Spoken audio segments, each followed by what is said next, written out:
Voltando então para a nossa aula de aspectos plásticos, nós já tínhamos feito uma introduçãozinha, vocês já entenderam alguns conceitos básicos, aí já tem alguns critérios, sabemos por que a gente vai tomar esse caminho aqui.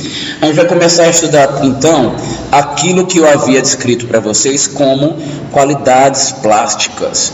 E a gente vai começar aqui vendo essa área central. Então, como eu já havia descrito, existe um objetivo principal, que é uma qualidade plástica mais global, que é a harmonia e unidade, citada pela maioria dos autores, e vários deles mencionam todas essas qualidades também. Nós vamos então começar a entender de maneira um pouquinho mais objetiva o que é unidade. Eu vou chamar de unidade, porque eu sou meio gestaltista, tá? Eu não sou muito filosófico não é muito minha praia. Não que eu desconsidere totalmente o conhecimento estético da filosofia. Mas como arquiteto, eu vejo fins melhores a partir de psicologia do que de filosofia. Vamos pegar essa obra aqui, do lado, um trabalho de arquitetura de interiores. E eu falava para vocês que a unidade é quando os elementos de uma composição fazem a interação coerente do todo entre as partes. Gente, quando a gente pega algum elemento e faz com que a linguagem dele seja reproduzida de um objeto para o outro, esses dois elementos, eles formam um conjunto, e a gente percebe esse conjunto. O que vocês acham dessa obra aqui? Está harmônica? Tem unidade no conjunto? Normalmente as pessoas vão perceber isso porque existe, ela não gostou muito, né? Olha, talvez o que você esteja filtrando e medindo aí não é unidade. Você está usando o seu gosto particular, não está sendo imparcial, como o nosso amigo falou. O que é legal para outros pode não ser para você.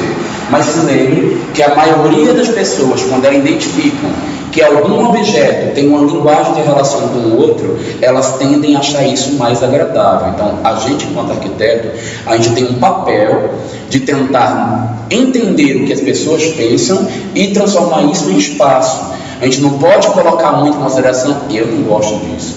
Eu acho muito feio de um profissional de arquitetura chegar numa defesa de um projeto do cliente que ele está apresentando e aí o cliente diz assim, por que isto? Diz assim, isto é feio. Por que você está fazendo assim? Isso eu não gosto.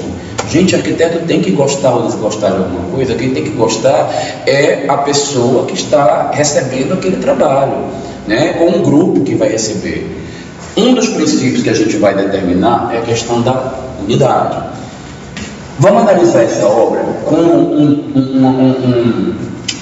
uma análise do todo entre as partes. Olha aqui para o fundo do espaço.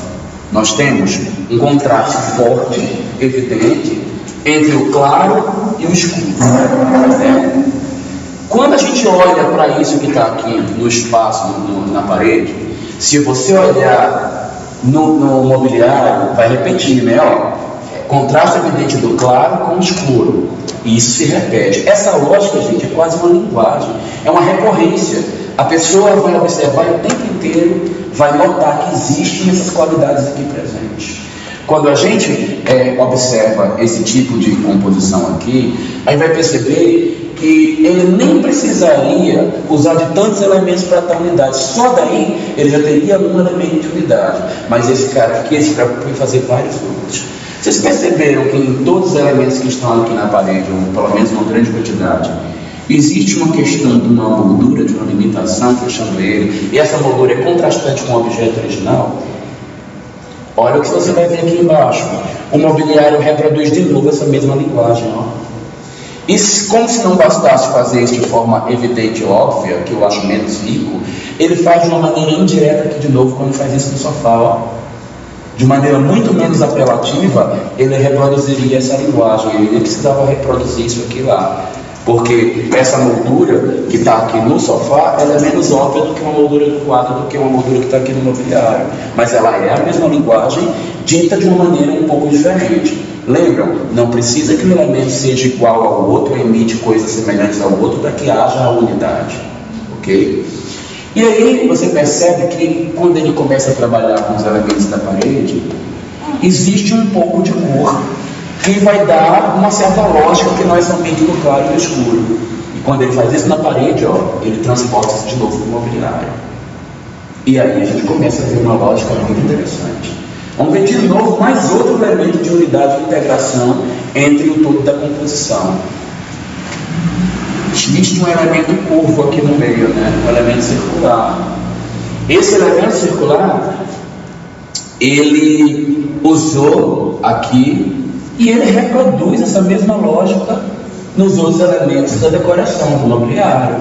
Gente, esse ambiente, ele tem uma série de elementos que causam unidade muito grande. Você pode até não gostar, não achar bonito, mas existem critérios plásticos, no caso da unidade, que vai fazer com que muitas pessoas percebam elementos de beleza nesse espaço, ok? E é isso que interessa para nós enquanto arquiteto. Tá claro isso aí? Todo mundo conseguiu entender? Aí a gente pode pegar um exemplo mais comum a vocês, que já estão estudando História da Arte, e ver por que, por exemplo, muita gente vai entender a Mona Lisa como uma das obras plásticas mais bonitas. Vou dar a minha opinião pessoal, que pouco importa, tá, gente? Quando a gente estiver aqui em sala de aula, aqui eu demonstrar a minha opinião pessoal, eu quero que vocês pensem que é simplesmente só minha opinião. Eu sou arquiteto, minha opinião não me interessa a opinião do que a maioria dos seres humanos, por uma questão de comportamento e de intuição, prefere, tá? O que eu prefiro, tanto faz.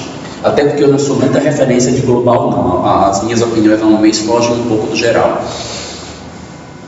Eu não vejo grandes coisas na Mona Lisa, não. Eu acho que ela, sabe, eu acho essa obra pouca coisa. Talvez porque eu não me sensibilize com um critério que não é o critério de percepção visual. A Mona Lisa, ela é muito mais do que um quadro escuro de uma mulher. Ela tem uma história, ela tem uma ideologia por trás que pode estar contando a história de um dos grandes gênios da pintura. A gente vai perceber que existem defesas aí do sentido ideológico desse quadro que remontam na obra da Mona Lisa a própria psique do Leonardo da Vinci, ou remonta a ideia de um grande amor que ele teve, ou da admiração que ele tem na imagem feminina, ou no próprio eu feminino contido no Da Vinci. Alguns até acreditam que isso explica algumas características da homossexualidade que ele tinha, que era reprimida, e ele consegue transcrever para o quadro essa tal homossexualidade reprimida que ele vai ter. Bom, eu não tenho nenhuma sensibilização em relação a isto, então não me afeto tanto com isto, mas se lembrem, as pessoas têm, e as pessoas levam em consideração o significado simbólico das composições, e a Mona Lisa pode ter esse peso muito forte por conta do simbólico que ela carrega. Mas vamos analisar só do ponto de vista pictórico, só do ponto de vista de imagem e percepção visual. A Mona Lisa não é um quadro totalmente sem unidade visual. Vocês acham que é totalmente sem nenhum recurso? Porque ela tem um olhar meio sombrio, né? Eu acho meio tenebroso o olhar da atenção da Mona Lisa.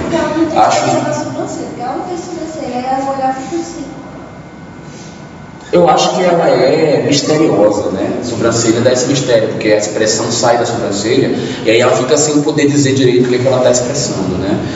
Mas se você olhar para a roupa dela, também é uma coisa meio sombria também, né? Uma coisa meio... Eu acho também para usar a roupa dela.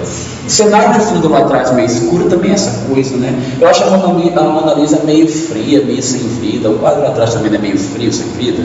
Então, de certa forma, mesmo que na minha interpretação seja negativa a leitura do quadro da Mona Lisa, há recursos de unidade visual nos elementos dessa composição que vai fazer com que a Mona Lisa tenha uma capacidade de leitura enquanto unidade para várias pessoas. A gente não deve descartar isso também, tá? Ficou claro isso aí?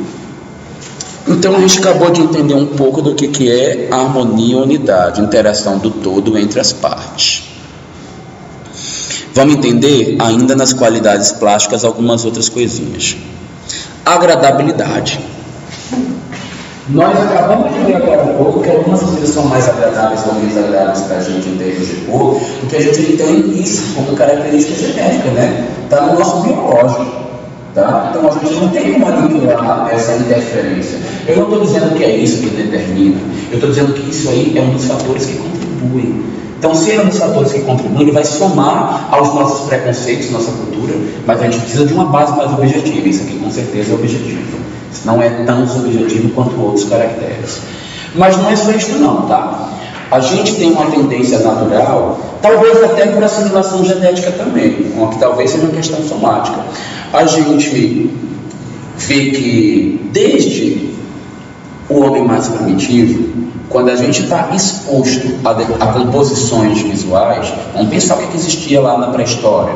O que o homem via na natureza? Terra, pedra, água, folhas, grama, vegetação, muitas variações no chão, né? De materiais, texturas, cores, coisas que ele ia estar acessando no chão. Mas quando ele olhava para cima, o que ele via? Uma coisa mais límpida, o céu, uma coisa azul. Né? Quando não era uma coisa azul, que cor tinha o que ele via quando ele olhava para cima? E tinha uma grande variação de cores e composições? Sim. E de materiais diferentes? Não. O céu, quando não é azul, é branco. E é no máximo um azulzinho todo límpido ou azul com as manchinhas brancas no meio.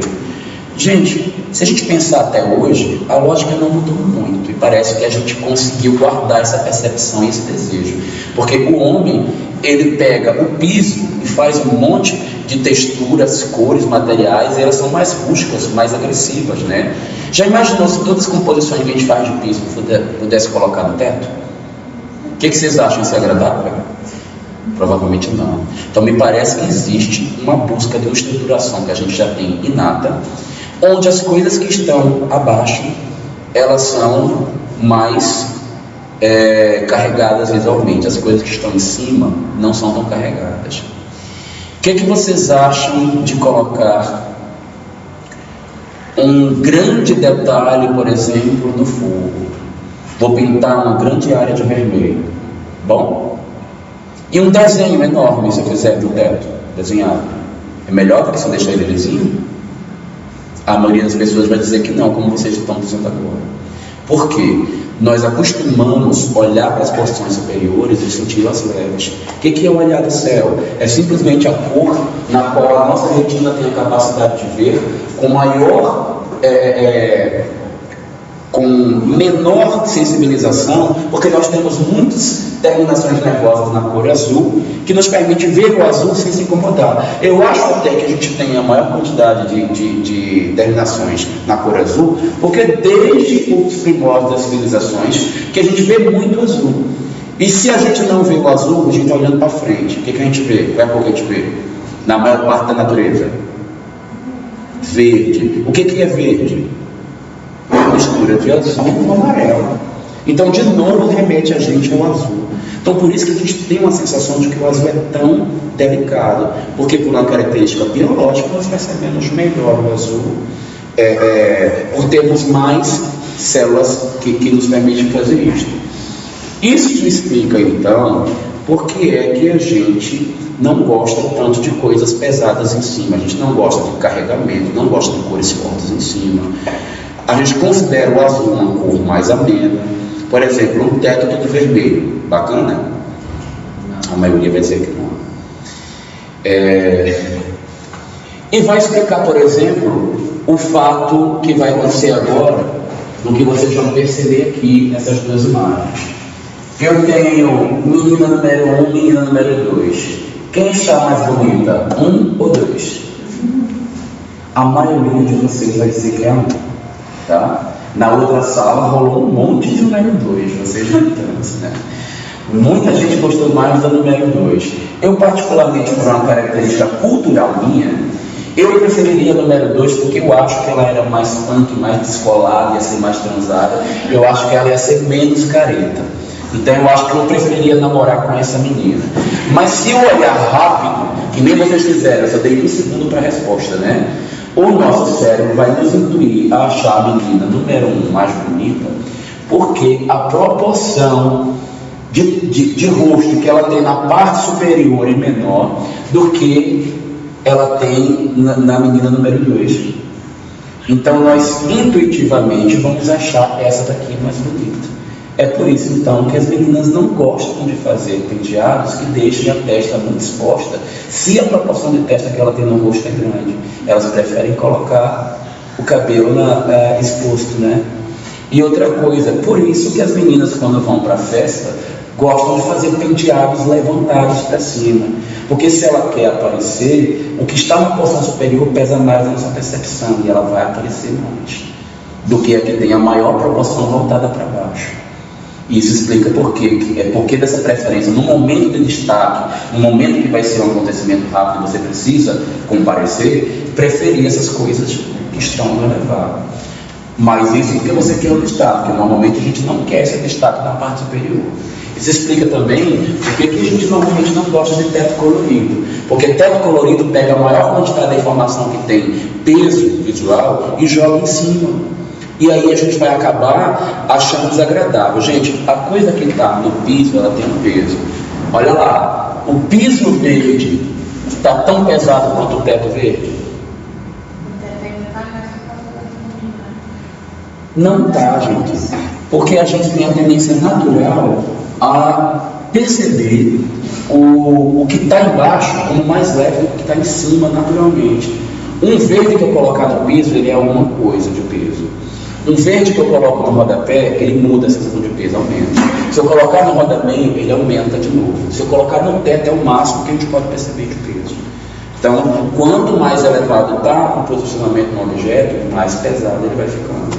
Então, a gente vai começando a fazer essa subtração. Todo mundo entendeu esse quesito aí? Gente, vocês estão percebendo que essas coisas que eu estou falando para vocês, elas têm aplicação direta na arquitetura. E a gente consegue fazer um projeto melhor do ponto de vista visual, e a forma de vocês vão ter características melhores quando vocês dominarem isso. As palavras que eu estou falando também é para adicionar o vocabulário de vocês, tá? Eu espero que no dia da apresentação, quando for explicar a forma, use desses argumentos, porque não é à toa, eu estou passando isso aqui para que o projeto consiga ser idealizado. Não é para vocês ficarem simplesmente achando bonitinho essa conversinha nossa, tá? Vai ser cobrado. Lá na listinha de apresentação de projeto, todos esses nomes que estão aqui estão lá para vocês se basearem. O único quesito que vocês não são obrigados a falar tudo, porque pode ser que você não tenha utilizado no seu projeto, são os plásticos. Você pode escolher quais recursos você escolheu trabalhar, mas os lá funcionais, todos os outros, tem que meio que, nem que seja uma frase resumida que fale de todos eles na primeira apresentação. E vamos para um outro quesito aqui, pregnância. Opa! Pregnância. Pregnância, gente, é um termo que também vem muito dos gestaltistas. Os gestaltistas, eles defendem que a pregnância é a lei da boa forma. A boa forma é aquela forma que, quanto mais simples, mais pura e, portanto, ela é melhor apreendida pela nossa percepção e ela também vai ser mais bem fixada. Só que, gente, isso é o que os gestaltistas falam. Eu tenho algumas dúvidas sobre isso. Pregnância, para mim, não é somente a forma simples, tá? Quando uma coisa é pregnante, é porque ela é melhor apreendida, ou ela é mais fixada na mente. Para facilitar para vocês, pregnância, impregna na mente. Ficou fácil, né? Assim, pregnância vai impregnar. É porque ela impregna de verdade não, é só para vocês fazerem a ligação direta. Eu acredito que uma coisa pode ser pregnante a partir de vários quesitos e ferramentas possíveis. Você pode fazer pregnância por semelhança, pode fazer pregnância por repetição, pode fazer pregnância por impacto e pode fazer pregnância também pela simplicidade. Para mim, essa história dos gestaltistas, o Gestalt, ela é uma corrente de pensamento que se inicia na Alemanha, justamente durante o período da guerra, entre a Primeira e Segunda Guerra Mundial. Sabe o que isso quer dizer? Que pode ser que os nazistas... Lembram o que preconizava o nazista? Eu sou alemão, a raça perfeita, a raça pura. Eu sou a Gestalt, a forma perfeita, a forma pura. Será que não lembra vocês alguma semelhança? Será que a gente não deve também considerar um pouquinho da ideologia e ser um pouco crítico em relação ao que é a tal da pregnância que os gestaltistas pregam? Eu sou muito questãoista, tá? Mas eu não sou cego, não. Eu acho que a gente pode, por exemplo, ter um conceito muito impactante como essa obra de arte aqui do Sam Jinks, que ele é um artista hiperrealista, e ele faz esculturas que imitam a realidade, né? Ele faz as coisas ficarem super perfeitas. Se vocês botarem hiperrealismo na internet, vocês vão ver outros artistas além do Sam Jinks maravilhosos. Tem um que faz um bebê gigante. Gente, é super real. Você bota a luz assim no bebê, você vê a luz dando aquele efeito da pele e vê as veias que a gente tem no nosso corpo. É muito bonito. Normalmente essas obras são feitas de cera, mas elas são maravilhosas. São mais reais do que o próprio ser humano real. E eu acho que uma imagem como essa, ela vai fixar. Eu vou aprender rápido que é uma imagem que ela que lembra o estado terminal de uma senhora, né? De uma idosa, ou um idoso, nem sei direito o que está acontecendo aí, mas eu acho que é uma idosa pelo tamanho do cabelo. E ela é aprendida rápida pela minha mente, e eu demoro para esquecer essa ideia. Então eu acho que isso é um caminho para ter pregnância. Agora, nesse outro exemplo aqui, ó, a gente já tem um espaço que ele tem uma repetição de elementos vermelhos. Há um ritmo aqui, uma sequência visual de vermelho, que de tanto repetir vermelho, você vai assimilar na sua mente, vai fixar que isso é o quarto vermelho. Tapete vermelho, cadeira vermelha, prateleira vermelha, tecido vermelho, cama vermelha. É o quarto do vermelho. Vai ser difícil esquecer que ele é desse quarto por conta desses elementos repetidos. Só o fato de ele ter uma característica toda retinha, né, toda ortogonal, isso já seria um elemento de pregnância também, porque ele se fixou mais forte na mente das pessoas a partir de algum elemento que foi colocado. Vocês estão entendendo até aí? Avisa aí, viu, gente? Plástica não é um assunto fácil, nem é simples, e vocês vão precisar saber isso quando apresentar projeto. Então, não entendendo, fala para mim que a gente volta de novo com você. Terei que ir, porque eu vou fazer uma biópsia agora. Depois assiste o restante da aula no vídeo em casa, tá? Tá gravando tudo. Outra coisa para mim que é inegável é a capacidade de fixação da imagem de uma obra da Zaha Hadid. Gente, não tem nada de puro nem de simples nas formas dela, né? Dizer que há pureza nas formas da Zaha Hadid tem que ter um coração poeta deste tamanho, né? Tem que ter uma capacidade imaginativa e um senso filosófico absurdo para descrever isto. Se bem que a gente sabe que pela filosofia dá para se defender qualquer coisa de qualquer jeito, né? É como o direito. Qualquer pessoa pode estar errada no direito, qualquer pessoa pode estar certa. Basta que você tenha um bom argumento. Eu acho, inclusive, que isso tem a ver também com a questão dos nossos projetos. Qualquer pessoa, sobre qualquer argumento, pode fazer um projeto ruim e virar bom. Mas venha com esse papo acima de mim, viu? Vocês verem o que vocês vão levar. O que vai valer para nossas apresentações são os conceitos que estão nos vídeos e que estão nas apostilas que vocês têm, tá? Então não vem com qualquer filosofia para cima de mim não, que não vai rolar. Mas o que eu estou querendo dizer aqui é que a Zaha Hadid faz obras complexas, ela se apreende rápido pela nossa mente e dificilmente você vai apagar da sua mente a imagem de uma obra dela, porque é muito impactante. Então, por complexidade, a gente também consegue atingir a pregnância. E as pessoas que apreendem melhor um conceito de forma e que fixam melhor isso na mente, elas podem fazer a leitura de que isso é uma coisa bonita. Isso está presente em várias obras que são consideradas bonitas ao longo da história da arquitetura e das artes visuais.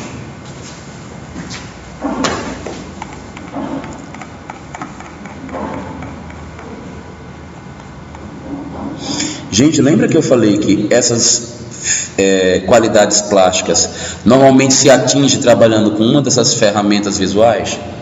Eu agora há pouco falei que para chegar na pregnância você pode fazer isso usando complexidade ou inclusive usando ritmo. Eu expliquei isso lá dentro agora, não foi? Ou não? Não lembram? Da Zaha Hadid.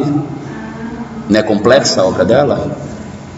Então a gente está vendo que tem uma lógica realmente que interage entre esses conceitos, né?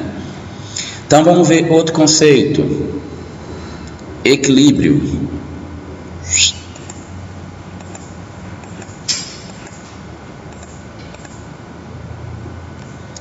O que é equilíbrio? Equilíbrio, gente, tem a ver com a percepção da distribuição dos objetos numa composição visual. Quando há uma distribuição onde os lados de uma composição se equivalem em termos visuais, a gente diz que uma cena está equilibrada. Tá? Só que as pessoas tendem a confundir equilíbrio com simetria. E aí elas vão perceber, por exemplo, que especialmente a pessoa que ela tem um repertório visual muito baixo, que ela não tem uma grande experiência com diversas composições. Quando fala em equilíbrio, ela vai tentar fazer o objeto simétrico. Tudo que tem de um lado, ele pega e reproduz do outro. E aí simplesmente você pega e olha assim, para cá. Uma dona de casa tem uma porta no meio de casa. E aí ela olha para aquela parede e ela fala, opa, eu tenho 2 vasos. O que ela faz? Bota um vaso exatamente igual, na mesma posição do lado, exatamente igual ao do outro lado, e ela faz, está equilibrado, porque está simétrico. Mas nós arquitetos temos que enxergar além disso. Até porque pessoas que têm uma experimentação visual média, ela não quer coisas óbvias. Ela quer que você seja mais criativo do que o óbvio. E a gente precisa fazer equilíbrio a partir do que não é exatamente igual de um lado para o outro. Vamos ver o exemplo aqui, desse arquiteto que concebeu essa casa. Só para aguçar a sensação, aguçar o senso de vocês em relação à análise de equilíbrio, a gente vai usar meio que uma técnica, tá? Para poder observar esses elementos. A gente vai traçar. Vamos pegar a extensão total, dividir no meio e achar um eixo de gravidade aqui, centro de gravidade do objeto. Mas pode dizer também o meio da extensão do objeto, como faz. Se a gente pegar essa obra aqui, trabalhar com o eixo, dividir a obra em 2 extensões, nós vamos encontrar alguns elementos que acontecem de um lado e do outro e vão tentar buscar alguma equivalência. Gente, as coisas que você está vendo aí meio marronzado, elas são tijolinho no parede, tá? As coisas que vocês estão vendo verde são vegetação e as coisas que vocês estão vendo aí em linhas são detalhes de frisos na fachada. Qual é o elemento mais pesado da composição? A torre de tijolo que está à esquerda ou à direita? À direita. Esse arquiteto aqui teve a percepção de que ele provocou uma coisa super pesada à direita. Sabe o que foi que ele fez? Todo o restante da fachada ele tentou não trabalhar com mais detalhes. E à esquerda, ele provocou a porta de entrada da casa. Tentando fazer com que a porta se equivalesse a isso aqui, ele adicionou um pórtico elevado menor. Do lado de cá, ele trabalhou também com vários frisos e vários detalhes. Na própria porta, ele também acrescentou alguns detalhes. Percebam que além disso, talvez até visando acentuar o caráter de humanização para não causar uma fachada fria, ele também trabalhou com vegetação que acabou compensando todo aquele peso que está lá. Vocês viram quantos elementos ele trabalhou aqui à direita? Só que ele também pensou, poxa, eu fiz uma fachada humanizada do lado esquerdo, mas do lado direito ela não está muito humanizada. Olha o que ele fez com a vegetação, toda baixinha. Vocês imaginam por quê? Porque elementos que estão na porção superior têm peso maior do que os que estão na inferior. Nós acabamos de estudar isso? Então, para não fazer com que esse peso aqui fique maior ainda do que está, o que ele fez de paisagismo aqui, ele colocou na proporção muito menor. Entendido isso aí para vocês? Essa análise básica? Só que, gente, não é só a questão de ter ou não elementos. Várias coisas influenciam na capacidade de um objeto pesar mais ou menos. A posição relativa dele também faz com que ele pese mais ou menos. Só para que fique claro para vocês, eu vou indicar a questão vou botar um exemplo da Gangorra, porque ela explica muito bem e ela remonta até uma história minha da infância. Vou botar aqui a Gangorra. O peso e a nossa percepção, quanto ela pesa mais ou menos, ela se assemelha muito ao raciocínio da Gangorra. Quanto mais próximo a gente está do eixo de simetria, mais os objetos se tornam neutros. À medida que você botar exatamente aqui no eixo, ele não pesa nada para contribuir para as laterais. E à medida que eu vou afastando, ele vai pesando mais, pesando mais, pesando mais, pesando mais. Portanto, se eu pegar aqui, ó, e colocar um objeto pequeno aqui, eu vou colocar um grande do outro lado. Vocês acham que ele deve ser aqui mais na ponta ou mais aqui perto do eixo? Perto do eixo, para compensar essa diferença de tamanho que existe no objeto. Mas o ideal mesmo seria botar mais alguma coisinha aqui, ó, nem que seja menor, para não ficar tão disparate também no mapa de cheios e vazios que a gente vai aprender na aula que vem ainda, porque é mapa de cheios e vazios. E quando a gente vê uma distância muito grande sem nada preenchendo, a gente sente falta de algo e fica querendo equilibrar quem está cheio demais com quem está vazio, mas esse é algo de outra aula. Só para ficar bem claro, vocês nunca esquecer, é só você lembrar da gangorra da vida real, vocês nunca vão esquecer desse conceito. Eu vou botar um exemplo aqui da minha infância, que tinha um amigo grandão, né? Que ele era maior do que eu, não só no tamanho, mas também na largura. Ele era uma coisa assim, meu amiguinho, ó. E eu, na infância, eu era uma coisa assim. Este era eu. E aí, eu não fui muito inteligente. Eu sentei na gangorra primeiro. Se eu fosse inteligente, eu ia dizer pro meu amigo sentar mais aqui para frente um pouquinho, né? Para a gente se equivaler em termos de peso. Mas eu não percebi isso. E aí, quando o meu amiguinho sentou aqui, eu fui para frente e quebrei os dentes. Foi uma maravilha esse dia. Nunca mais esqueci dessa cena. Então, a intenção aqui não é se proteger da quebra de dentes, né? É pensar no equilíbrio visual. Então, vocês vão guardar esse conceito aí de equilíbrio para trabalhar, tá? Em diversas outras situações. Agora que vocês já estão espertos e têm sensibilização em relação ao equilíbrio, vocês vão poder perceber e entender, por exemplo, ó, por que é que esse cara fez uma cena totalmente desigual de um lado para o outro. Por mais que a gente pense que o vazio não compareça, gente, mas a gente também lê o negativo e o positivo do espaço, tá? Aqui, por exemplo, tem uma grande proporção de janela, que é uma luz que comparece muito à nossa percepção. Então, o que ele fez para compensar esta grande abertura? Ó? Trabalhou com elementos, um tapete à direita, trabalhou com o fundo da cama mais deslocado para a direita e complementou com um quadro à direita. Ele até trabalhou com elementos à esquerda também, mas ó, um único elemento. E me parece que para a maioria das pessoas há uma cena mais ou menos equilibrada, né? Aqui. E foi porque ele pensou justamente nessa compensação no sentido aí da horizontal. Mas ó, equilíbrio não se vê somente na horizontal, que a gente não está vendo agora, vai ver isso melhor lá em peso. Equilíbrio tem total relação com o peso. Não é só botar objetos para cá, grandes e pequenos, que mudam, tá? A forma muda o peso, a cor muda o peso, o tamanho muda o peso e a posição relativa, como a gente viu agora, muda o peso. Mas a gente vai ver isso com mais calma mais lá na frente. Bom, baseado nisso aí ainda, vamos pegar um exemplo semelhante a isso daí, que não vem da arquitetura. Olha lá. A composição de vestido aí da obra do Christian Dior.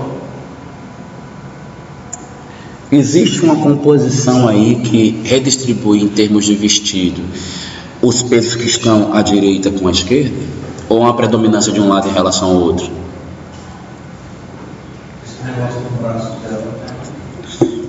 Me parece que existe um deslocamento intencional todo para a esquerda, né? É a direita dela que seria a nossa esquerda, tá bom? Vamos pensar na nossa visão, na nossa esquerda. Está errado então? Eu não deveria ter colocado coisas para lá para pensar assim nisso. Gente, isso lembra que no mesmo jeito que a gente viu lá na arquitetura, a gente também faz a compensação de peso observando os negativos da composição. Por mais que eu tenha elementos do vestido aqui comparecendo do lado direito, a silhueta feminina é um elemento de percepção visual para todo mundo. Para o homem é no mínimo um alvo de desejo. Para a mulher, para algumas pode ser que seja de desejo também, né? Que existe, tem essa possibilidade, né? Não vamos descartar ela. Ela é no mínimo alvo de inveja ou de fofoca, né? Nossa, que braço bonito, que mulher bonita, queria ser que nem ela, ou que feia, essa mulher tá magra demais, olha como ela tá flácida. A menina da noite falou isso. Falou, ai meu Deus, ela tá flácida, botou o vestido, saiu as gordurinhas pela lateral. Olha só, coitada da mulher magra desse jeito, ainda teve coragem de falar isso, né? Então, a gente vai ter também percepção visual nas coisas que não são exatamente o foco principal da composição. Mas a gente não deve descartar a possibilidade de influência delas, tá? Nesse caso aí, a silhueta feminina comparece compondo o peso que seria necessário à esquerda, que a roupa não compareceu.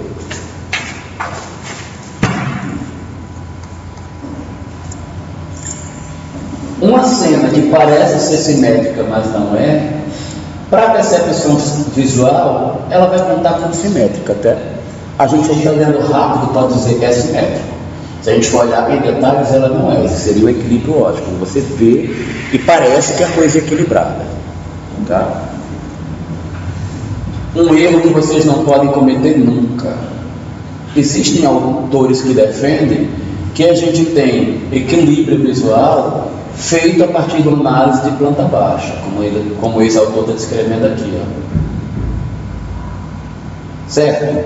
Gente, equilíbrio ou simetria visual, como ela colocou aí, nunca pode ser analisado por planta baixa, tá? Jamais.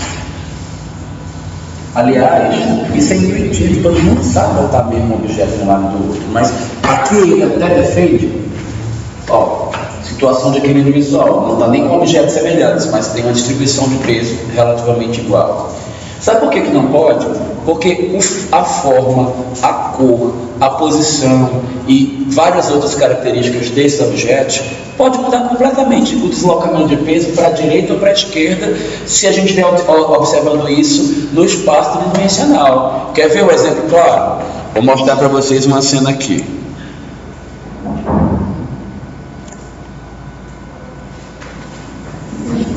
Gente, nós temos um deslocamento de cor, deslocamento de peso, com maior evidência de peso aqui, à esquerda ou à direita? Direita. Se eu colocar os móveis simétricos de um lado e do outro, eu vou garantir uma simetria e que o esquerdo está equilibrado com a direita? Não vou, nunca. O que eu tenho que fazer para equilibrar essa cena é mais peso à esquerda para compensar todo esse peso que essa superfície amarela tão pesada proporcionou à minha composição. Todo mundo está entendendo o porquê disso daí? Acho que você não está entendendo muito, né? Se eu pegar para você na composição, colocar dois objetos um ao lado do outro exatamente iguais, tá? Eu vou colocar um branco, um cilindro branco e um cilindro vermelho. Estou com um aqui à direita vermelho, à esquerda branco. Qual é o lado que pesa mais? O do vermelho? Vermelho?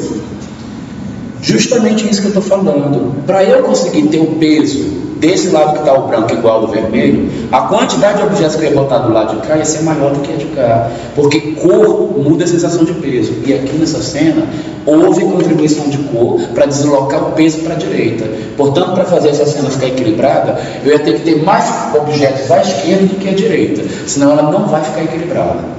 Entendeu agora? Perfeito.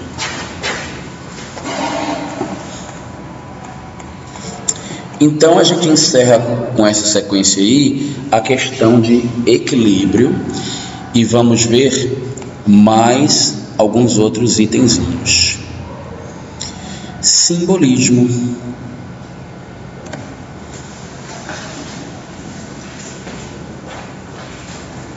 A gente tem tendência natural a achar bonito tudo aquilo que não é simplesmente uma imagem, que para a nossa vida, para a nossa compreensão de mundo, tem algum significado. Se aquilo simboliza algo para nós, aquilo pode ser visto como mais bonito.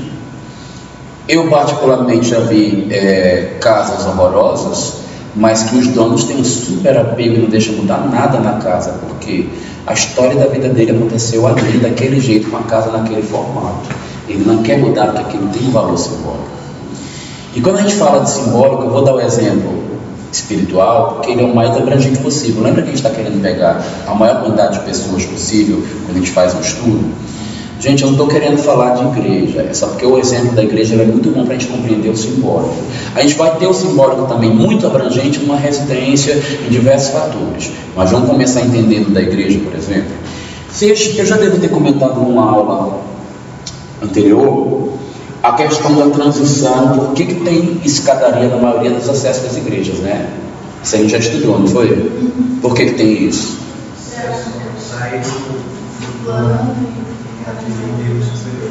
É a transição do plano profano para o plano sagrado. E existe esse ascenso, né? Eu sagrado superior, você profano inferior, lá embaixo. Você só vai vir para cá se você tiver a capacidade de subir, de você se elevar em relação a mim e conseguir chegar aqui no sagrado. E através do simbólico também, que eu explico por quê, que uma igreja é tão grande, tão alta, tão vertical. Vocês sabem por quê? Que normalmente a igreja é vertical? Ou muito alta?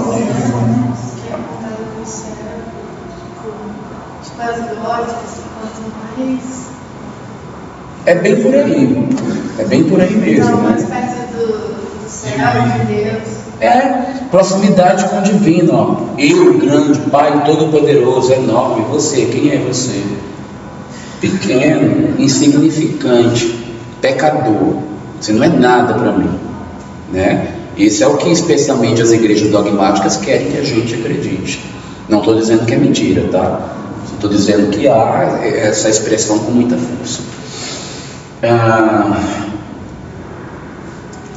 Então a gente viu que isso explica também, ó, por que tem aquela abertura no altar que passa aquela luz, né? É a luz de Jesus que vem nos contemplar durante o nosso encontro, né? Nós não só nos encontramos para trazer Deus a nós. Deus traz a nós a sua energia divina. Ele está no meio de nós. Não tem algumas citações da Bíblia que são assim? Né? Eu acho lindo, sempre falo isso e fico meio arrepiado, emocionado. Eu gosto muito de falar desse assunto quando se trata de arquitetura. Acho ele bem emocionante. Mas isso, tem vários significados simbólicos que vão comparecer na igreja e tem vários outros que comparecem na casa. Por exemplo, por que a entrada da casa é mais alta do que o resto? A chegada da casa, gente, é como se fosse a anunciação da chegada do meu castelo. Chegar no meu castelo por um lugar mais alto quer dizer que eu sou mais poderoso. O homem contemporâneo adora isso, viu? Então, ó, já vai lá, marca essa questãozinha. É característica da casa contemporânea ter acessos mais altos, ou a parte por onde se acessa a casa ser mais alto que o restante, porque você meio que simboliza a chegada no seu grande castelo, tá? Na sua área de domínio. É simbólico ter entrada de casa alto. E outra, quando você chega na sua casa, você quer se sentir protegido por ela. Então, uma proteção, um acesso também é muito simbólico. O homem contemporâneo gosta muito disso. Então, tem vários simbolismos que a gente vai encontrar na casa. Ok? A gente quer isolar a área íntima, não é só por conta da questão de barulho e de ruído, não. O lugar sagrado da minha casa é o meu quarto também. É muito simbólico ficar separado para dentro dos quartos, tá? Então, a gente vai ver uma série de simbolismos que podem ser alcançados na residência, que pode servir para vocês também.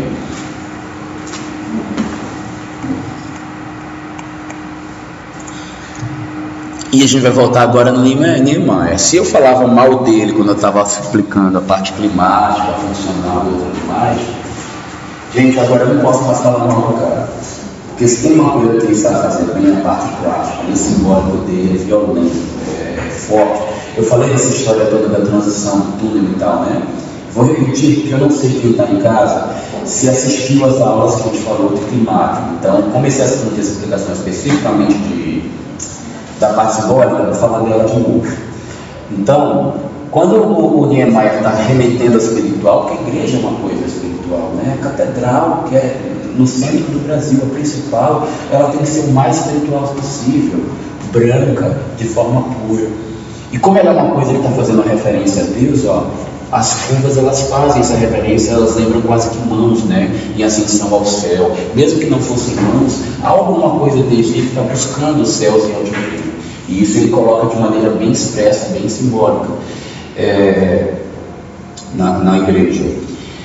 E aí parece que ele faz um contrassenso simbólico, porque eu falei que se é o que é divino, o que é sagrado está em cima e o que é profano está embaixo, por que será que ele, na entrada da catedral, ele faz um túnel caminho e não subindo para chegar na igreja? Gente, ele faz um contraste de sensações dos mais perfeitos possível, porque antes de você chegar na igreja e acessar a parte sagrada, você tem um contato imediato de se expor à profundeza do que há de mais profano e mais profundo das trevas. E você está num túnel cuja luz está lá no fim, você não sabe se há uma saída. E quando você finalmente avista uma luz no fim do túnel, essa luz é a luz de Jesus.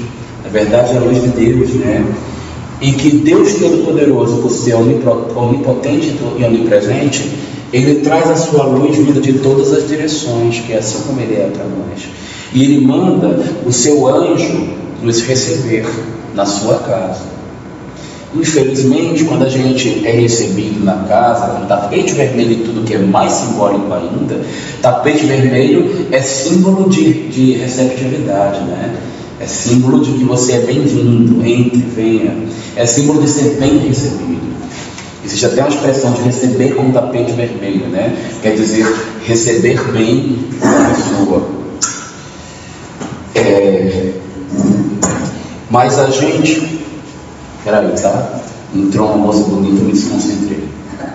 Deixa eu voltar para o que eu estava querendo falar. Sim, mas infelizmente, quando a gente esquece isso tudo aqui, a gente vai lembrar que essa igreja tem sol batendo, que tudo é envidraçado, que o chão é branco e é liso, é flexível, que a forma é curva, que tem uma série de problemas, mas a gente não está falando funcional, né?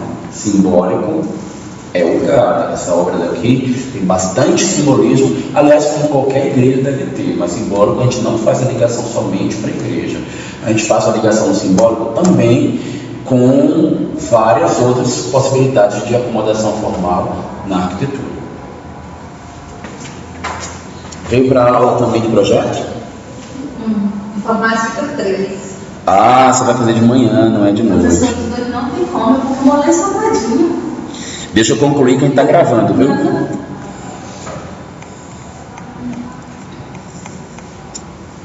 Entendido aí, gente, a questão do simbólico?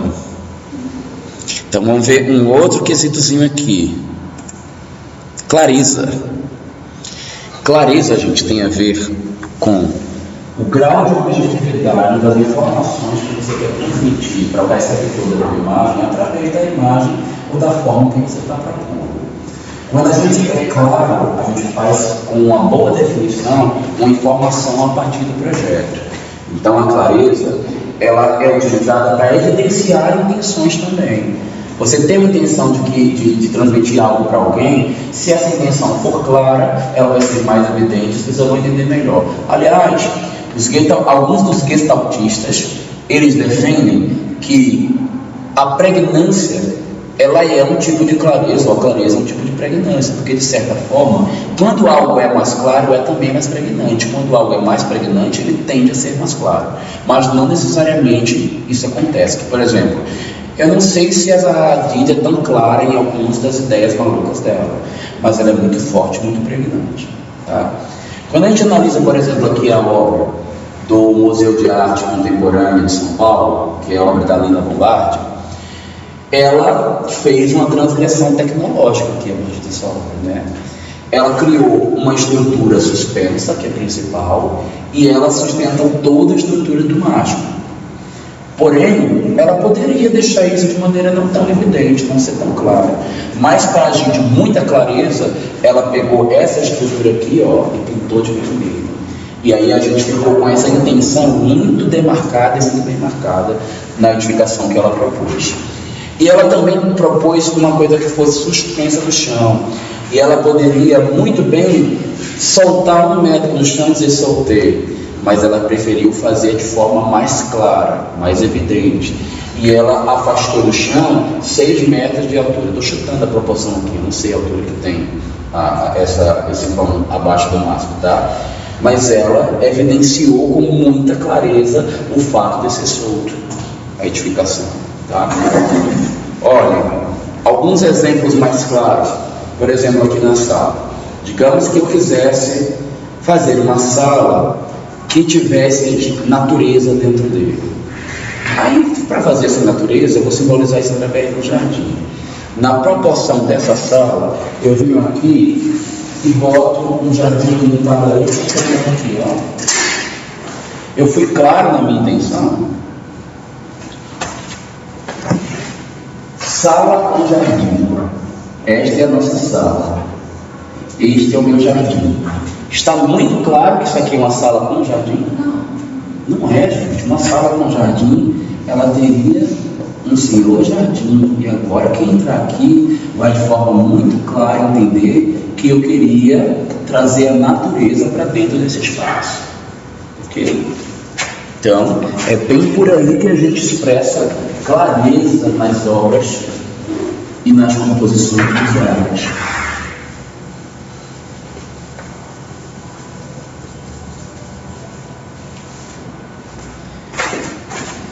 Posso ir adiante? Tudo claro?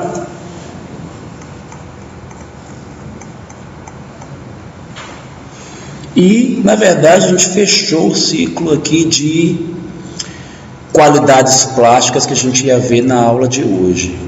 Então, a gente vai encerrar por aqui e a aula que vem a gente começa a estudar a questão das ferramentas de composição visual, que na verdade são através delas que a gente vai conseguir atingir esses objetivos que são na verdade qualidades plásticas. A gente encerra aqui e continua nossa aula plástica, nosso conteúdo sobre plástica, aula que vem, tá bom?